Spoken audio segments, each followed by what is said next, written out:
Digital securities changing farming and trends in digital tokens. That's what we're going to be talking about in today's episode of the Business of Aquaculture podcast. This episode, I am delighted to have Brian J. Esposito. Welcome to the show, Brian. Oh, thank you so much for having me. I've been excited for this one. We've been planning it for a minute. It's great. I'm happy that you're here. Thank you for your time. Brian is an award-winning serial entrepreneur and a business leader. He's also the founder of Esposito Intellectual Enterprises and has been ranked among the world's ranked top CEOs in the World CEO Ranking Awards by Adria Management. But most importantly, he and his organizations believe in striving to do good business with good people. That's why you're here. Welcome That's again. right. Thank you. Thank you. So I let's get appreciate the it. ball rolling. My first question to you is obviously you're into digital securities and we're into farming and we want to change what's going on in our industry. So maybe you can give us insights on what's the impact of this on agriculture and aquaculture. Digital securities are obviously revolutionizing various industries. How are they specifically changing the way farmers in both agriculture and aquaculture can operate and manage their business?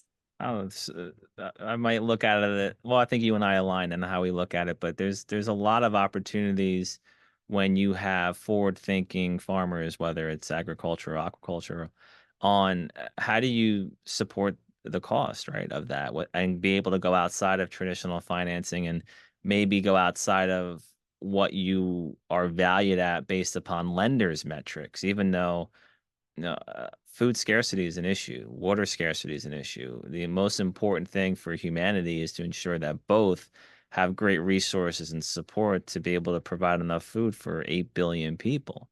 So when you look at amazing independents like you that are out there changing the game on efficiencies, utilizing AI technologies, working on how do you scale when you have only X amount of land or X amount of water, how do you properly scale without being, and I'll leave some other names off of this response. How do you scale within ethics of humanity and not maybe utilize um, alternate measures, maybe like hormone growths or sort of certain types of accelerators that may not be the best thing for not only in your case the fish, but may not be the best thing for us to ingest and create health problems. So there's so many things you have to think about, but more importantly, how do you survive, right? How do you pay your bills and how does your family be able to eat, even though you're providing food for the world? And that's where tokenization, I think, is the future of bringing in liquidity, bringing in capital, and inviting the globe to participate and being able to invest and be part of your company. And you're no longer limited to your regional or your geographical location or your geographical banking laws, your geographical crowdfunding or fundraising laws. You can invite people that love your industry, right? That maybe admire what you do by reading about you. You've sent some great research reports. I mean, it's a massive industry.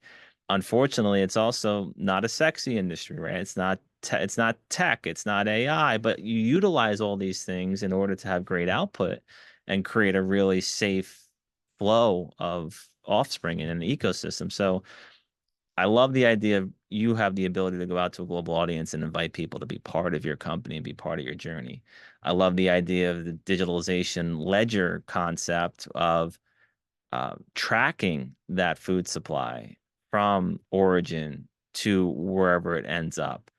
And in the event that there's an issue, possibly because maybe a refrigerated truck was at the wrong temperature and maybe there was some sort of a foodborne illness created, technically, we still have to destroy all of the food that comes from that location because they don't know which is contaminated, which is not. But if you start tagging these things and tracking these things, utilizing a digital chain, utilizing IoT and amazing asset tracking systems, you don't have to destroy an entire food supply. You can identify, hey, it was just three fish that happened to have an issue because of these reasons that was in this store right now. It's not outside of that. We can prove that. We can utilize things like blockchain to show that everything else is fine. So those are some of the things that I'm excited about utilizing current technologies and how it applies to the food industry. Well, thank you. That's a whole lot of information in one I'm question. sorry. It But was a no, lot. it's good. It's good. So I want to break that down. I was going to ask you about the benefits and challenges, but you started doing that as well. But I guess maybe from a perspective of if somebody doesn't know anything about digitalization and blockchain, and one of the challenges that we face in terms of asking for financing, for example, is because they cannot see it because it's under the water. So Mhm. aquaculture has this challenge. So how does digital chain and tokens make it easier when it's another? I understand the leverage that it does. I'm just not quite sure in terms of how does the protocol makes it easier for farmers. Maybe if you can give us a case study. And I like what you mentioned about it's not sexy. Maybe another example of an unsexy industry that we've done this, and to make it more concrete for us. Well, so many ways to approach that. And there's more value to what you do besides just the product. You know, you have your licenses. There's a value on that. There's a value on your IP that you create to, because I think each farmer has their own processes, right? And some of it goes back hundreds and hundreds and hundreds of years of how they believe what is the best way to do it. And a lot of people are stuck in that mindset. It's probably the right way to do it, to be honest with you, because it's proven timeless. So when you look at the value of an operation like yours, there's more than just your inventory and what you can produce, and then a multiplier of that to say, hey, you're worth this because you can produce this every year and you can grow 10% every year. So that's what you're valued at. I don't look at it like that. There's a lot more there to provide real tangible value to what your company is worth. I mean, there's a lot of unsexy industries. There's so many things in coding that's really providing a lot of growth, and things like carbon fiber, the future of what materials can be used to be very lightweight and very strong. They don't corrode. I mean, these are even like the ball bearing industry. Nobody talks about that, but these are things that they're used in everything, and there's so much revenues and consistent revenues, and they'll go like that forever because they're used in machinery, they're used in any type of transportation or the wheel types of structures. So there's a lot of unsexy industries that I look at and say that's great, because for a company like DLMI and a public company, what can you put on your balance sheet that has historical, consistent revenues, that's safe, that grows at X amount of percent? And when you start looking at what I believe we need to quickly go back into as an investment society, and even Google announced, or Alphabet announced it last week. These were companies that never talked about dividends. They were the anti-dividend company because they were all about high growth, high tech. We're just going to keep growing to the moon. And I'm raised with strong balance sheet, great earnings, great profitability, but not through cost-cutting measures or firing people, but great profitability because of smart business decisions and strategies, and then sharing those with your stakeholders and your investors or your stockholders.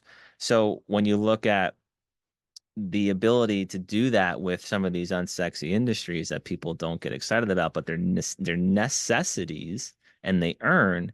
When you get that messaging out to a global community that never had a chance to buy into those industries or buy into those companies, that's when companies like yours can really see a great opportunity for liquidity to come into your business to help fuel your growth, even if the banker has new rules on their risk tolerance, or if your credit facility all of a sudden is not doing so well because some of their other clients aren't paying their bills. I mean, there's a huge liquidity problem in the world, and it's going to get worse. But when you can go to potentially billions of people to throw a quarter or a dollar or $10 into something, that adds up pretty fast. So that's what I'm really excited about. Companies like yours that have earnings, that have great future potential. I mean, I think there's a great opportunity in your space for consolidations and this roll up of buying a lot of companies like yours or a lot of family farms like yours. And then you have your revenues even higher. And with the brilliance and more efficiencies coming together and more IP coming together, you can really start to put into place measures for providing as much food as possible for people, and in a very profitable and smart, globally distributed network. Thank you for breaking that down. There's two things that came to my head when you were saying that.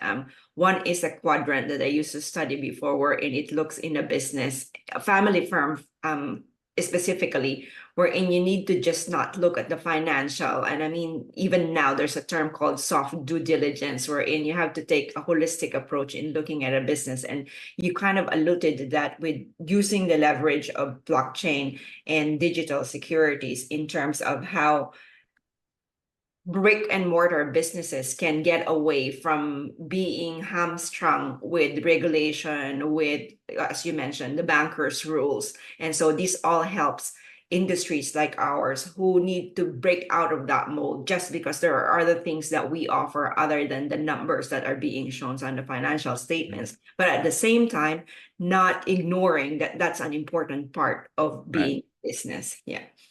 So, which leads me to my next question. So, maybe you can share with our audience, how can one adopt in their industry what's happening in the trend of digital tokens? And you kind of alluded in that as well on how this can help. Maybe you can give us a little bit more examples.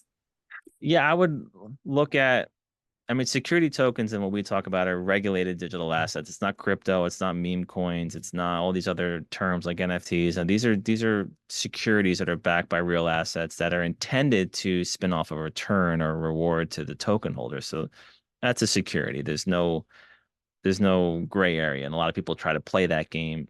That's a security. So when you're looking at those, there's some great examples. There's one of our exchange partners, INX, has a great free digital ebook called The INX Way. And it's a great reference guide to start understanding what these are, how they could be applied to your business, how you can use this for a capital raise. And tokenization in this level has not even started yet. Now, BlackRock is talking about tokenizing everything with Larry Frank. I've been preaching this for the last decade, but now it's got really big players giving it more credibility and giving it more of a focus that this is the future of, well, it's a part of the future because I believe you need to use all accesses to capital as possible. And when you have an additional funnel to put into your formula, it helps. And I try to tell companies all the time, you need to have earnings. Just go out and get earnings. And don't think you need $1 billion in earnings to feel successful or to feel good about yourself. Just go and get some earnings, go and create a business. If you want to be in business, you need revenues. If you want to stay in business, you gotta be profitable. Just start with that. And then go and look at what would help you fuel your company with earnings. It's a much different story than trying to sell a company with potential future earnings. That's a hard sell. And that's something that a lot of entrepreneurs and founders try to always go out and pitch, and they're constantly pitching, they're trying to pitch, they're trying to pitch. But you need to be building that business. So when you have earnings like you do, what is the best formula or a hybrid that protects your margins, but it gives you access to capital, gives you access to growth capital because you have your business, you have the foundation of your business. And I always try to tell founders and leaders, you can't be half pregnant. Either you're running your business and you're growing your business, or you're out trying to raise money.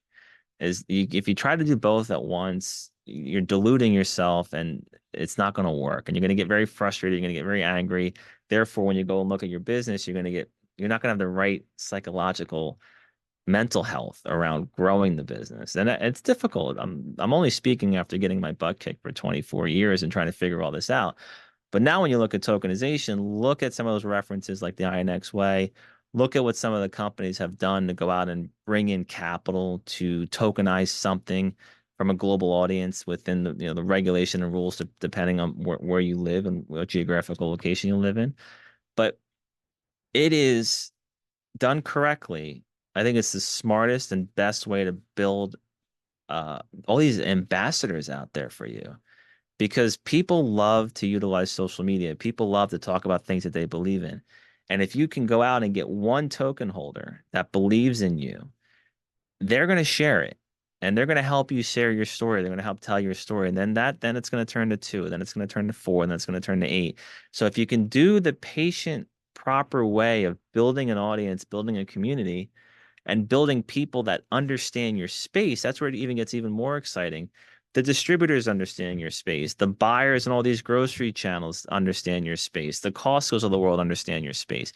So if they can participate in supporting companies like yours, not just by buying the product or being your distributor, but also investing capital into your token, they have more earnings on the upside as you grow outside of just them being a distributor and a pass through. I buy this for 5, I sell it for 10. That's great business. Do that all day long. But if I'm buying this for 5 and selling it for 10, but I also invested into your company, I want to help you grow more. Now I have this connection to you where hell, I didn't live in Canada. I couldn't invest in this company. I live in Japan. I live in South Africa. But now people can be part of your company that understand your space or they believe your space is the next biggest thing, but they also can help your business grow too. So that's where my mind sees all these pieces working together. And then as that is humming, you get your credit line increase. As that's humming, you get a new banking partner. You always need to have access to capital because you never know what's going to be open and what's not going to be open. Thank you for saying all that. When you were explaining all those, it really cemented in my mind that even though tokenization is a new technology and digital securities is, you were saying you were preaching it for the last 10 years. It's interesting because, it's 10,000 hours concept, right? Any great business is along that. I say, like, yeah, overnight success, 10 years hard work. But Yeah. what came to me is what I really like about it, other than you're preaching, of course, to the converted right now, but it cemented a really good value cycle in any business. It just makes it stronger if you have a follower who can become a community that becomes your prospect, your customers, that eventually becomes your raving fan. And what's really great about what you're doing is it's a movement, really, Mhm. because if you have your own community, there's like this whole, and what came to my mind is obviously from the Philippines. I Yeah. remember, it's a church, we call it bayanihan, which is a fellowship. This is basically the whole backbone of what a great token is, because as you mentioned, it's not only asset backed, but it's people who believe in Mhm. whatever product or service that someone is actually offering. Yeah. So what are you seeing in the next 10 years though? My question is along the lines of, I'm hearing something, and of course, we talked about all of the benefits and advantages of digital securities and tokenization, but there's also obviously some disadvantages. And one of them that I'm hearing is in the United States, it's not as strong yet compared to Switzerland, Europe, or Singapore in some parts of Asia. What's your take on that?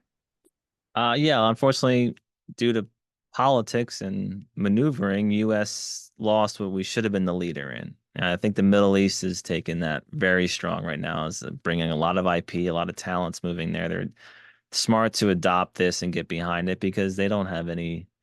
Um, uh, they're just becoming an IP hub, which Silicon Bank for us was always that IP hub for the US and North America. That bank backed so many great companies and technologies, and it helped the US be an innovator. And then when Signature Bank and Silvergate Bank got whacked because they were dealing with digital assets, everybody got freaked out and they moved to wherever they could move to stay in business and get some government support. I think that's shifting now. You saw a big move in the digital asset space with Congress last week or 2 weeks ago. So it's all politics. That's why I always say, what's the rules and regulations, and how can I play, and how can I stay within this framework? I'm happy with that. Um, but well, Singapore for sure is South Korea, even Australia to a certain. I mean, there's so many regions are very smart to pick up on this and be leaders in it. Well, we'll get our foothold back in the U.S. and hopefully companies like ours are the ones that help be that hybrid approach where you have a traditional stock. We build and grow businesses with our vision of how we believe businesses should be nurtured and grown, provide value for our shareholders. And oh, by the way, we have a security token component. Like that's our business model. We're not just tokenizations and not just security tokens, but it's a piece of how we believe businesses need to be run going forward. I envision what's exciting about, and I kind of referenced it on the example with you, that by not only buying your product and selling it, but being able to invest into your company at some capacity. That's the future of what tokenization is going to be for rewarding investors. You may own Macy's stock, but when you walk into a Macy's, they don't know that you're paying full price for the dress. They don't care that you're a stockholder. But now, if you're a token holder, a security token holder of an AMC movie theater, of a Macy's, of a Chili's, of a whatever retailer out in the world, or whatever service provider out in the world, or maybe it's a Hilton hotel, oh, as a token holder, you're going to get this reward. You're going to get this off your room rate. You're going to get this off of your movie pass. You're going to get a free bottle, you free thing of popcorn. So that's where I see this going, where now you're not only an investor into these companies, you're a customer of these companies, and you're fully appreciated outside of just being a rewards member. Now, if you're actually putting money into the company and you're paying for services or you're paying for goods or products, you're going to be very specially treated. And these companies want that data, of course. They want to know everything about you, even more than they already do. And here's another way for them to know that. And for people listening, what's great about tokenization is proof of ownership. You have proof of ownership of owning something in a ledger or in a blockchain environment. So many deals that I've been involved with, or so many companies that I've been involved with, they were trying to sell things they don't actually own. And it sounds crazy, but it's a reality. Or they're trying to utilize me to broker a deal so then they can buy it and then flip it to me. And people are crazy. But if you look in that proof of ownership in a digital asset that's sitting somewhere that's proven that they own it, you can look at it, you can point to it. It's a public ledger. The efficiencies in that and the due diligence in that and the risk associated with that is a lot less, which is really exciting for how we spend our time and how we hopefully not waste our time moving forward. And that should result in much more productivity and a lot better output on a lot of life's experiences and what we're doing here. Sounds all good. My biggest takeaway from our conversation was when you were really talking about half pregnant. That was It's my favorite line. I use it all the time. So I'm gonna steal that. You cannot be half pregnant. It's a commitment. It's either one has to do what needed to get done, not one way or the other, because with commitment comes trust from people, reliability, and obviously all the rest of respect and what have you. How can our audience get in touch with you? Well, thank you again for the great discussion. So Brian J. Esposito, I utilize all the social media platforms, but primarily LinkedIn and X. My corporate website's EIE.rocks, so that's EIE.rocks. And then our public company, Diamond Lake Minerals, is diamondlakeminerals.com, and our ticker symbol is DLMI. And I believe we're doing some great things. So anybody interested in what we're doing, want to reach out to me, I'm always accessible. Unfortunately, I love when people reach out to me and I get back to everybody as quickly as possible. He does, and I'm a testament to that. It seems like you're the guy who never sleeps. Thanks for reminding me. It's very true. Thank you again for your time, Brian. I really appreciate your time today. To our subscriber, please remember to review the podcast and know that you help build a home in the Philippines every time we launch an episode. Thanks again, Brian. Really Thank appreciate you, my friend. Stay well. it. Bye.